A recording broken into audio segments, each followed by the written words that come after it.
Olá, boa tarde, seja bem-vindo, seja bem-vinda ao RBV Entrevista dessa semana, nesta segunda-feira, aí dia 8 de dezembro, feriado aqui no município de Videira e com uma entrevista bem especial. Vamos falar de criatividade, vamos falar de leitura, de lançamento e, é claro, de um momento bem importante. E a gente está recebendo aqui no nosso deck, com essa vista maravilhosa que a gente tem aqui de Videira, o Jean José, que é aí professor, palestrante, consultor, sócio e também professor da Perestroika, Escola de Atividades Criativas.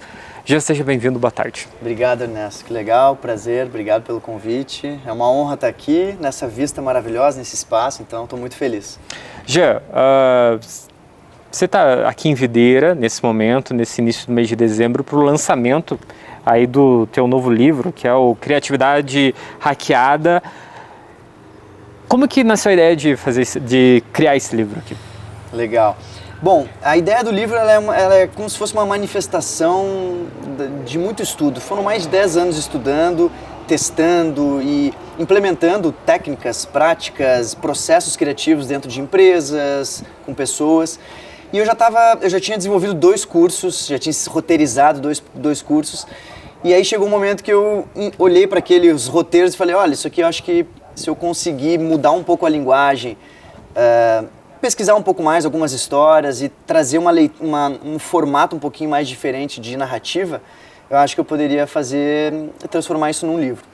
E aí é curioso porque eu acabei sendo convidado para palestrar no Web Summit o ano passado, no Rio de Janeiro, na primeira edição, e aí eu conheci uma jornalista da Forbes, ela fez uma entrevista e eu comentei com ela, falei, olha, eu estou com esses manuscritos aqui, mas sabe aquela síndrome do impostor, assim, tá aqui, tá o roteiro, e ela, deixa eu dar uma olhada, me manda, e eu mandei, super sem compromisso, e ela leu e falou, olha, Gia, poxa, tá muito legal, tá muito interessante, tem uma coisa boa aí, e aquilo foi o pontapé final que faltava, foi um empurrãozinho do tipo, olha, acho que tem um caminho aqui, e aí foi a materialização de que daria para tornar aqueles roteiros em um livro, e aí nasceu. Jean, para quem está nos acompanhando, você lançou o livro nessa sexta-feira aqui em Videira, mas para quem está nos acompanhando, o que as pessoas vão encontrar folheando o livro? Boa. Eu tentei fazer uma narrativa que é como se fosse uma conversa com o leitor. Eu estou muito habituado a dar aula, né? Então as minhas aulas são interativas. Então o que o leitor pode esperar é um material que ele tem uma linguagem diferente, onde eu estou constantemente conversando com quem está lendo. Tem bastante exercícios, trocas, acredito muito na força de a gente experimentar, então tem espaço para o leitor escrever, tem convites, tem desafios e no final, claro, tem ferramentas. Então ele basicamente é um guia, eu acabei chamando de guia porque eu acredito que ele ajuda muito a desbloquear e a desenvolver o pensamento criativo, que é algo que eu, há 15 anos atrás, antes de mergulhar nesse universo, eu não me considerava uma pessoa criativa, eu acreditava que criatividade era um dom, que era assim, ou você nasceu ou não nasceu criativo. E eu achava que eu não tinha nascido, logo eu não poderia desenvolver isso. E hoje eu tenho bastante convicção que se eu conseguir desenvolver, e eu não tenho nenhum dom sobrenatural, se eu conseguir desenvolver, qualquer pessoa consegue desenvolver. Então de que forma eu vou desconstruindo um pouquinho essa máxima, mostrando como...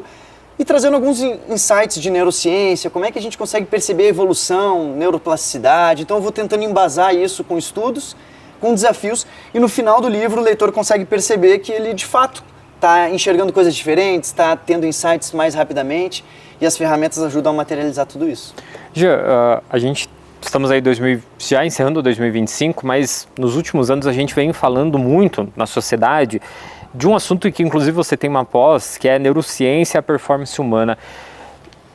Como que você vem observando isso? A gente vem discutindo cada vez mais na sociedade esses temas, a importância deles para os seres humanos, para todos nós. Como que você vem observando essa questão para a sociedade, seja aqui no Brasil, seja em Lisboa, onde você reside atualmente? Eu acho que nunca... É muito interessante a gente perceber, e esse dado pouca gente fala, mas os avanços neurocientíficos feitos nos últimos 15 anos são mais significativos do que foram feitos os últimos 50 antes disso. Então está tendo muito olhar para isso, está tendo muita atenção para como o cérebro funciona. Como é que funcionam as redes neurais? Como é que a gente consegue perceber o insight? É uma parte do cérebro. Antigamente, a gente acreditava que o cérebro era dividido em dois e era um lado criativo ou o outro lado analítico, né? E hoje em dia não, hoje em dia com ressonâncias, com vários testes feitos, a gente percebe que quando a gente tem uma nova ideia, um novo insight, o nosso cérebro inteiro se acende. Então, existe uma complexidade fascinante em como o cérebro funciona, e eu sinto que cada vez mais isso tem sido discutido, isso tem sido de uma forma positiva simplificado para que a gente coloque essa conversa mais presente no dia a dia, na roda de amigos, num churrasco. E eu acho que isso é muito benéfico. A gente começa a entender reações, a entender comportamentos embasados em como de fato funciona a física do nosso cérebro. E assim a gente começa a evoluir de uma forma um pouco mais, eu acho que, consciente. Jean, vamos falar um pouquinho da perestroika, do qual você é professor e é sócio. Para quem a gente, é claro, ouve falar, principalmente através das redes sociais aqui no Brasil, mas vamos falar um pouquinho sobre a perestroika, qual que é o trabalho que ela realiza aí diariamente? Legal. Bom, a gente se auto-intitula Peres, né? Carinhosamente Peres. A perestroika é uma escola, né? E a gente usa esse sobrenome de atividades criativas, metodologias ativas, porque a gente acredita muito na força da experimentação.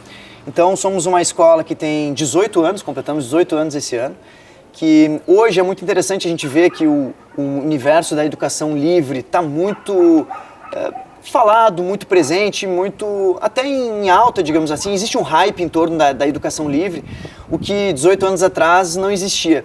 Então, a gente sente muito orgulho de ter, há 18 anos atrás, de alguma forma, ter aberto esses caminhos e mostrado que, sim, existem outras formas de ensinar, outras formas de aprender. Então, a perestroika, ela se orgulha muito de ter uma metodologia, que é uma metodologia autoral. Ela é baseada na experiência, se chama Experience Learning. A gente escreveu um livro sobre isso, a gente publicou na licença mais permissiva do Creative Commons. Ou seja, é como se a gente pegasse a nossa fórmula secreta e a gente entregasse ela de forma gratuita para as pessoas. E aí, quando a gente fez isso, há 10 anos atrás, falaram, vocês estão malucos, como é que vocês fazem isso? Vocês entregam, e se outras escolas copiarem, e se outras instituições? E a gente estava muito tranquilo na época, e ainda segue, porque o nosso objetivo nunca foi ser a maior escola do mundo, do Brasil, ou seja, nosso objetivo é transformar a educação, ajudar a transformar a educação do Brasil e do mundo e de quem tiver interesse.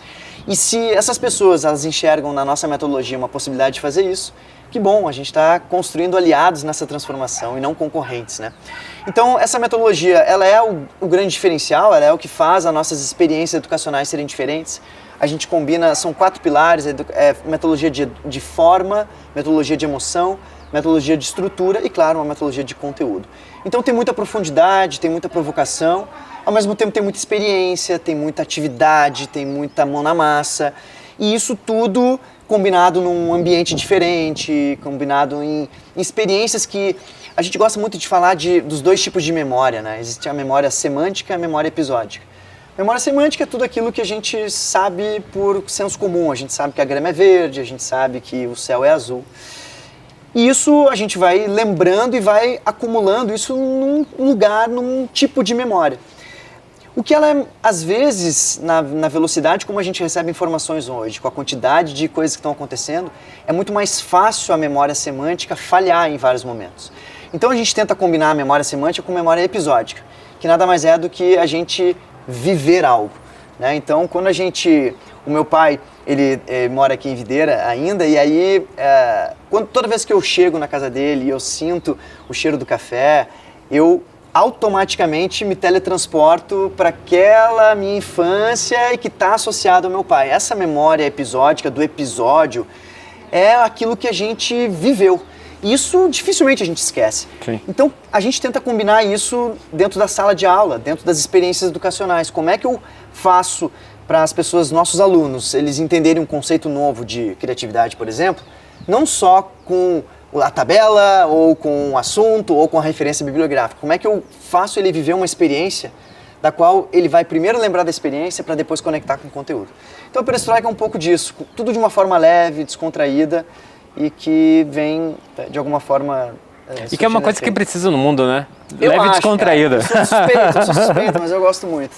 E, Jean, para a gente complementar esse nosso assunto, vamos voltar a falar um pouquinho do livro. Após esse livro, temos previsão aí de outras obras pela frente? Olha, eu ainda estou curtindo bastante ele, assim, né? Acho que tem A gente fez evento aqui, fez evento em Porto Alegre, a editora ainda quer que a gente faça eventos no Rio de Janeiro, em São Paulo, a gente lançou em Lisboa também. Então eu confesso que eu quero celebrar esse momento, era um sonho. Sim. Tá sendo super legal a receptividade, os feedbacks estão sendo ótimos. Mas sim, devo confessar que já tenho uma ideia do que seria um segundo caminho, assim. E que ele já veio e já apareceu um pouquinho aí em um capítulo e que hoje não tem como a gente deixar de falar, que é a tal da inteligência artificial, né? Que me perguntam muito, e a criatividade, como é que fica com a IA e tal? E eu tenho uma visão muito estabelecida, claro que ela pode mudar com o tempo, tomara que ela mude, significa que eu estou evoluindo, mas eu acredito que existe uma forma de enxergar a IA combinada com criatividade, que é um conceito de co-inteligência. E eu já tenho algumas coisas escritas, já montei algumas palestras, tem sido legal. Então, se eu fosse para um caminho de um segundo momento, eu acho que eu iria para tentar, de alguma forma, desmistificar isso e até confortar um pouco as pessoas que têm um pouco de receio de como vai ser esse futuro. Com certeza. Já não posso deixar de perguntar para quem está nos acompanhando, quem quer conhecer mais da obra, quem quer conhecer mais do trabalho que você realiza. Claro, pode seguir nas redes sociais, mas traga isso para todos. Claro, vai ser um prazer. Bom, a Perestroika, quem quiser acompanhar nas redes é o @peresgram. Eu estou no Instagram também, @JeanRosier. Sobre o livro, está disponível nas maiores livrarias do Brasil e pela Amazon também. Então, online, a distribuição está sendo bem diluída entre as principais capitais, mas pelas plataformas de livros também é possível adquirir. Então, me coloco aqui à disposição também, já que a gente está compartilhando conteúdos. Caso queiram, tenham dúvidas, por favor, me acionem a Perestroika, vai ser um prazer. Já eu não posso deixar de encerrar, antes de encerrar, perguntar. A inteligência artificial vai afetar muito a criatividade? Vai afetar muito positivamente, eu sou um otimista. Ela pode afetar negativamente quem não usar ela do jeito certo. Então eu acredito que ela pode sim potencializar muito, ela pode sim encurtar caminhos que hoje em dia a gente demora muito para alcançar, mas tudo vai depender da qualidade das nossas perguntas, das nossas referências e da maneira como a gente vai treinar essas IAs. Então, como qualquer grande disrupção no mundo, a gente pode usar elas a nosso favor ou elas podem ser usadas de um jeito negativo. Eu, otimista, acredito que ela vai nos ajudar. Gê, eu gostaria de agradecer a presença aqui, agradecer de estar aqui, de aí trazer informações e detalhes dessa nova obra. Eu que te agradeço, Ernesto. Obrigado pelo convite, foi um prazer. Para você que nos acompanhou, este RBV Entrevista já está disponível nas nossas plataformas digitais, no YouTube, no Spotify, onde você esteja. Afinal de contas, estamos com você em todo lugar. A gente se encontra na próxima semana em mais um RBV Entrevista. Até lá!